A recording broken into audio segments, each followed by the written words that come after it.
மழை அதிகமா கொட்டுது. கொட்டும் மழையில் மக்கள் வெள்ளத்தை வாய்க்கிட்ட பொழுது இங்க திருநெல்வேலி சட்டமன்ற தொகுதி வெற்றி பெற்று விட்டது. மழை வர்றதுனால நீங்களும் நினைக்கிறீங்க, நாங்களும் நினைக்கிறோம். ஆகவே அனைத்து இந்திய அண்ணா திராவிட முன்னேற்ற கழகத்தை பொறுத்த வரைக்கும் உங்களுடைய அரசாங்கம், இது உங்களுடைய கட்சி.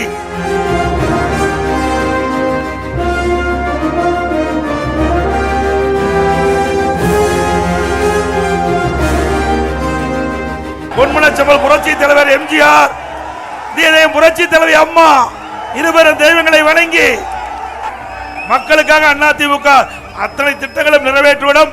இது ஒரு நெல்லை சீமை புனிதமான இடம். எங்கே விடுதலை போராட்ட தியாகி வ.உ.சி. அவர்களுக்கு அம்மா ஆட்சி காலத்தில் மணிமண்டம் கட்டப்பட்டது.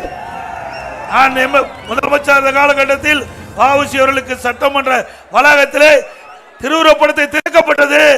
இன்னும் பல திட்டங்கள் கொண்டு வருவதற்கு அதிமுக ஆட்சி உங்களுக்கு துணை நிற்கும் என்ற நேரத்தில் தெரிவித்து திமுக ஆட்சியில் சட்ட ஒழுங்கு அடியோடு சீர்கட்டு விட்டது. இன்றைக்கு திராவிட முன்னேற்ற கழக தலைவர் ஒரு அறிக்கை வெளியிட்டிருக்கிறார். இன்றைக்கு நீட் தேர்வு அண்ணா திமுக ஆட்சி வந்தது முற்றிலும் தவறு.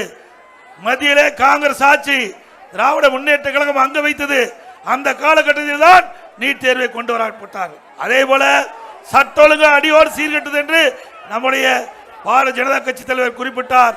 இன்றைக்கு அனைத்து இந்திய அண்ணா திராவிட முன்னேற்ற கழகத்தை பொறுத்த வரைக்கும் மக்களுக்கு என்ன தேவையோ அதை நிறைவேற்றிய தீர்வோம் நேரத்தில் தெரிவித்து விலைவாசி உயர்வு, இன்றைக்கு கட்டுமான விலை உயர்வு, அது மட்டுமல்லாம அனைத்து இந்திய அண்ணா திராவிட முன்னேற்ற கழக ஆட்சியில் கொண்டு வரப்பட்ட பல திட்டங்கள் இந்த ஆட்சியிலே நிறுத்தி வைக்கப்பட்டுகின்றன.